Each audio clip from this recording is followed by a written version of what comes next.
जय Hind and hello guys, स्वागत है आपका आपके अपने यूट्यूब चैनल ज्ञानदेह होस्ट में। एंड इस वीडियो के अंदर आपको बताने वाला हूं Jharkhand JSSC inter level recruitment 2026 online form के बारे में कि कैसे आपको 326 पोस्ट का फॉर्म फिलअप करना है। इस वीडियो के अंदर आपको कंप्लीट जानकारी दी जाएगी जिससे कि आप इस फॉर्म को बिना किसी मिस्टेक के भर पाएंगे। तो चलिए शुरू करते हैं गाइज। अगर आपने अभी तक वीडियो को लाइक शेयर नहीं किया हो तो कर दे और चैनल को सब्सक्राइब करके बेल आइकन ऑन कर ले।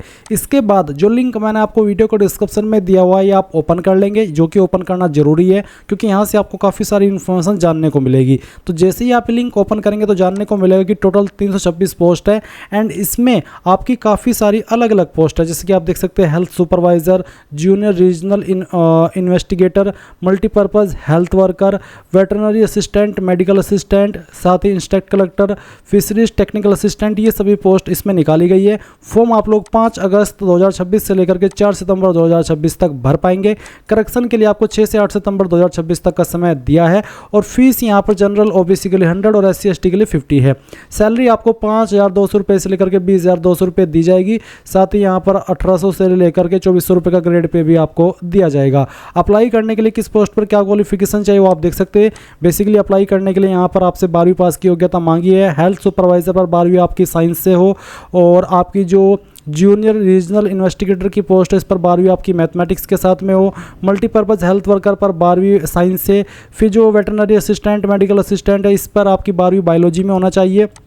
तो यहाँ पर बेसिकली सभी पर 12वीं की ही क्वालिफिकेशन मांगी है अप्लाई करने के लिए। तो आपने सभी जानकारी जान ली। अब अगर आप इसमें एलिजिबल है और आप ये फॉर्म भरना चाहते हैं तो इंपॉर्टेंट लिंक के सेक्शन से अप्लाई ऑनलाइन लिंक ओपन करेंगे। अब आपके सामने यहाँ पर ये ऑफिशियल पोर्टल आ जाएगा जहाँ से आपको फॉर्म अप्लाई करना है। यहाँ पर आ जाने के बाद में सबसे पहले आप रजिस्ट्रेशन इसके ऊपर क्लिक करेंगे। जैसे ही आप रजिस्ट्रेशन के ऊपर क्लिक करेंगे तो आपके सामने इस तरह का इंटरफेस आएगा जैसे कि आप वीडियो में देख पा रहे हैं। अब यहाँ पर आपको पूछे आर यू इंडियन सिटीजन, क्या आप इंडिया के निवासी है, तो आप यहाँ पर यस कर दीजिए। फिर यहाँ पर नेम ऑफ कैंडिडेट के अंदर आपको आपका नाम 10th के सर्टिफिकेट के अकॉर्डिंग फिल कर देना है। जो भी आपकी डेट ऑफ बर्थ है वो भी आपको यहाँ पर आप कैलेंडर के ऊपर क्लिक करके सेलेक्ट करनी है। पहले आप यहाँ से आपका बर्थ का ईयर सेलेक्ट कर लेंगे, फिर यहाँ से मंथ और उसके बाद में day. Then guys generate email OTP for email, ये आपको देखने को मिलेगा बट उसके ऊपर आपको ईमेल आईडी भी यहाँ पर डालनी है। तो पहले ईमेल आईडी डालेंगे और उसके बाद जनरेट OTP फॉर ईमेल इसके ऊपर क्लिक करेंगे। आपको आपका ईमेल चेक करना है। अगर आपको इनबॉक्स के अंदर OTP देखने को न मिले तो स्पैम फोल्डर चेक कर लेना है और जैसे ही OTP रिसीव हो जाए वो आप यहाँ पर डाल देंगे। सेम वे में नंबर डालेंगे, जनरेट OTP फॉर ईमेल इसके ऊपर क्लिक करेंगे। नंबर के ऊपर जैसे ही OTP मिल जाए वो यहाँ पर डालेंगे। ये कैप्चा कोड फिल करेंगे और सभी जानकारी चेक करते हुए सबमिट रजिस्ट्रेशन फॉर्म इसके ऊपर क्लिक करेंगे। अब आप यहाँ पर देखेंगे कि जो आपका रजिस्ट्रेशन है वो सक्सेसफुल हो चुका है और आपको लॉगिन आईडी और पासवर्ड आपकी डिस्प्ले के ऊपर दिखाई जा रही है। आपको यहाँ से इसका स्क्रीनशॉट ले लेना है और इसके बाद में गाइज आप क्या करेंगे, आप यहाँ पर प्रोसीड के ऊपर क्लिक कर देंगे।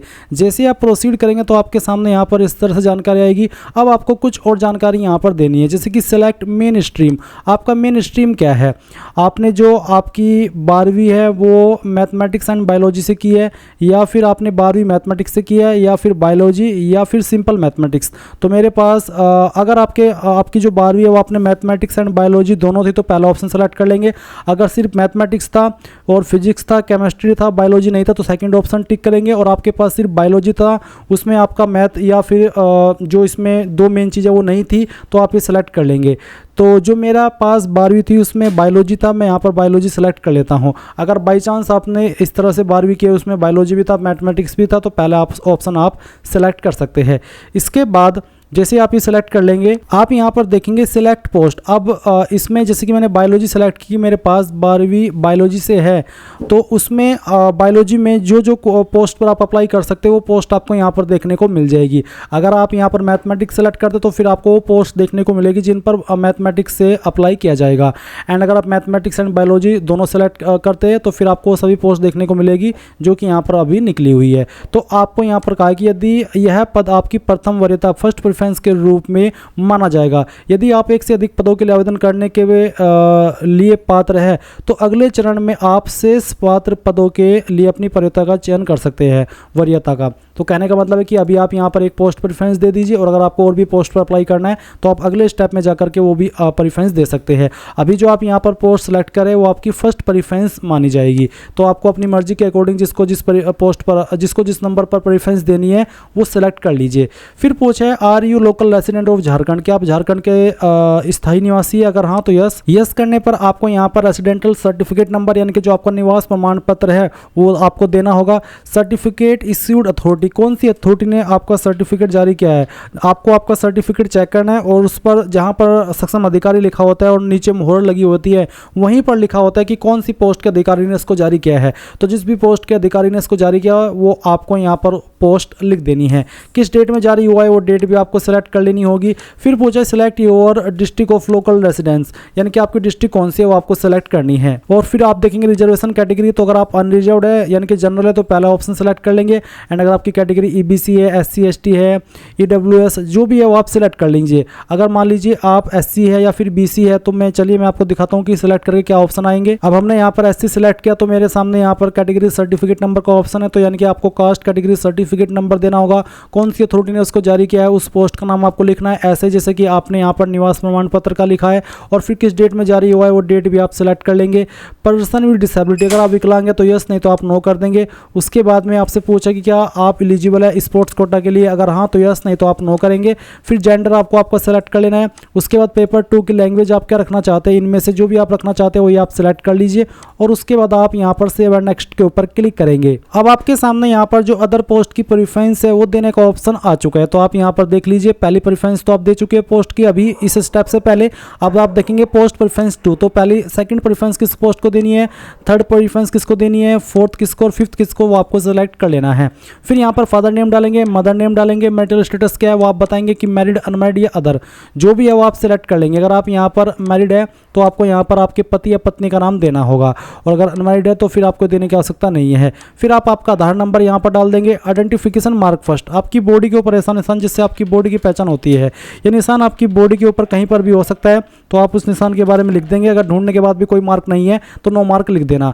फिर आइडेंटिफिकेशन मार्क 2, अगर आपकी बॉडी के ऊपर एक से ज़्यादा मार्क है, चाहे वो बर्थ मार्क हो, जलने का हो, कटने का हो, कहीं पर भी हो, कोई इंजरी हो, तो आप यहाँ पर उस मार्क के बारे में भी लिख देंगे। नहीं है तो आप इस ऑप्शन को खाली छोड़ सकते हैं एंड सेव एंड नेक्स्ट के ऊपर अब क्लिक करेंगे। अब आपके सामने यहाँ पर एड्रेस का सेक्शन आ चुका है, तो पहले परमानेंट एड्रेस और नीचे है कोरस्पोंडेंस एड्रेस यानी कि प्रेजेंट एड्रेस। तो जो भी आपका परमानेंट एड्रेस है वो आप यहाँ पर लिख देंगे एड्रेस के सेक्शन में। फिर आपकी जो भी सिटी है वो सिटी में लिख देंगे।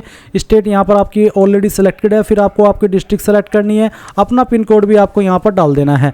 अब अगर आपका परमानेंट एड्रेस और कोरस्पोंडेंस एड्रेस यानी कि प्रेजेंट एड्रेस सेम है तो आप इस बॉक्स को टिक कर देंगे। अगर सेम नहीं है तो अनटिक रहने दें और अलग से अपना नीचे प्रेजेंट एड्रेस फिल करके सेव एंड नेक्स्ट के ऊपर क्लिक कीजिए। अब आपके सामने यहाँ पर एजुकेशन क्वालिफिकेशन का सेक्शन आ चुका है। तो सबसे पहले आपको 10वीं की इन्फॉर्मेशन देनी है। 10वीं आपने किस साल के अंदर पास की है वो साल आप सिलेक्ट कर लेंगे और कौन से बोर्ड के द्वारा पास किया उस बोर्ड का नाम आपको यहाँ पर डाल देना है। आप यहाँ पर बताएंगे जैसे कि UP board, CBSE board, Jharkhand board, ICSE board, तो जो भी आपका बोर्ड है वो आप यहाँ पर लिख देना। अगर आप बोर्ड का नाम नहीं लिखना चाहते तो आप चाहे तो आपके स्कूल कॉलेज का नाम भी यहाँ पर दे सकते हैं। उसके बाद मैक्सिमम मार्क्स क्या थे, जो भी नंबर आपके थे टोटल वो आप यहाँ पर डाल देंगे और उसमें से कितने नंबर आपको आए थे वो आप यहाँ पर डालेंगे। परसेंटेज आपकी कैलकुलेट कर ली जाएगी। अगर आपके नंबर सीजीपीए के अंदर है तो आप उनको नंबर में कन्वर्ट करेंगे सीजीपीए से। जो भी आपकी प्राप्त सीजीपीए जब आप उनको नंबर में कन्वर्ट करेंगे और जो भी नंबर निकल के आएंगे वो आप मार्क्स ऑब्टेन्ड में डाल देंगे और टोटल सीजीपीए को कन्वर्ट करके जो नंबर निकलेंगे वो आप मैक्सिमम मार्क्स में फिल कर देंगे। उसके बाद जो भी आपका सर्टिफिकेट नंबर है वो आप यहाँ पर एंटर कर दीजिएगा और उसके बाद में आप यहाँ पर देखेंगे 12वीं का सेक्शन। तो 12वीं आपने किस साल के अंदर पास की वो आप यहाँ पर सेलेक्ट कर लेंगे। कौन से बोर्ड के द्वारा पास की वो बोर्ड का नाम डाल देंगे। टोटल नंबर आपको यहाँ पर डालने हैं, उसमें से कितने नंबर आपको आए थे वो आप यहाँ पर डालेंगे और उसके बाद में सर्टिफिकेट नंबर क्या था वो भी आप यहाँ पर भर देंगे। उसके बाद आप सेव एंड नेक्स्ट के ऊपर क्लिक कर देंगे। फिर गाइज यहाँ पर आपको 10th का सर्टिफिकेट अपलोड करना है। इसका फॉर्मेट पीडीएफ का रखा है और साइज 2 MB से कम रहना चाहिए। अब अगर इमेज में है आपका सर्टिफिकेट तो पीडीएफ में कैसे बनाएंगे वो भी जान ले। गूगल के अंदर आना और सर्च करना इमेज टू पीडीएफ। पहले वाली वेबसाइट ओपन कर लेना, सिलेक्ट जेपीजी इमेज। जो भी आपका 10वीं का सर्टिफिकेट है वो सर्टिफिकेट की फाइल आपको यहाँ पर सिलेक्ट कर लेनी है। डेमो के लिए मैं आपको इसको सेलेक्ट करके दिखाता हूँ। हमने इस सर्टिफिकेट को सेलेक्ट किया, ओपन किया, उसके बाद में convert to PDF and then यहाँ पर आपको जैसे ये फाइल इस तरह से प्रोसेस हो जाए तो डाउनलोड पीडीएफ के ऊपर क्लिक करेंगे और ये फाइल आपकी पीडीएफ के रूप में आ जाएगी। तो जैसी फाइल पीडीएफ के रूप में आ जाए तो आपको 10वीं का सर्टिफिकेट यहाँ पर अपलोड करना है।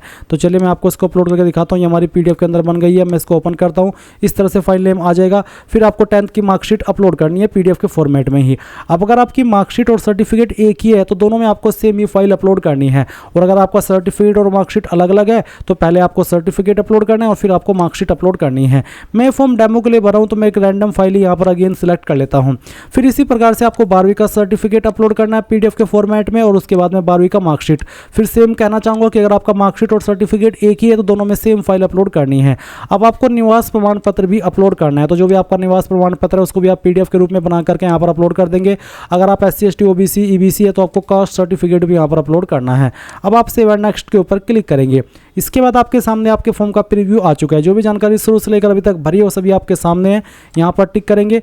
और गाइज अगर आपको लगता है कि कोई जानकारी गलत हो गई है तो आप मॉडिफाई के ऊपर क्लिक करके अभी भी उसको सही कर सकते हैं, नहीं तो आप प्रोसीड टू पेमेंट इसके ऊपर क्लिक करेंगे। अभी गाइज यहाँ पर जो पेमेंट का लिंक है वो एक्टिवेट नहीं हुआ है, जल्द ही एक्टिवेट हो जाएगा। इसमें कई बार 1 से 2 दिन लग जाते हैं, 24 से 48 घंटे। और जैसे एक बार लिंक एक्टिवेट हुआ तो फिर आप यहाँ पर आपका पेमेंट करेंगे। पेमेंट करने के बाद में फोटो अपलोड करेंगे और जो फॉर्म है वो फाइनल सबमिट करेंगे। इसके लिए गाइज मैं आपके लिए अगर आप कहेंगे तो पार्ट 2 की वीडियो बना दूंगा। आपको कमेंट करना होगा पार्ट 2 वीडियो। अगर आपके इस बारे में कमेंट आए अच्छे खासे तो मैं आपके लिए जल्द ही लिंक एक्टिवेट होते ही तुरंत वीडियो बना दूंगा, जिससे कि आपसे कोई भी मिस्टेक आगे भी इस फॉर्म को भरने में ना हो और आपका फॉर्म फाइनल सबमिट हो जाए। तो ये थी गाइज आपकी Jharkhand inter level recruitment 2026 apply online process के बारे में पूरी वीडियो। Thanks for watching. जय हिंद।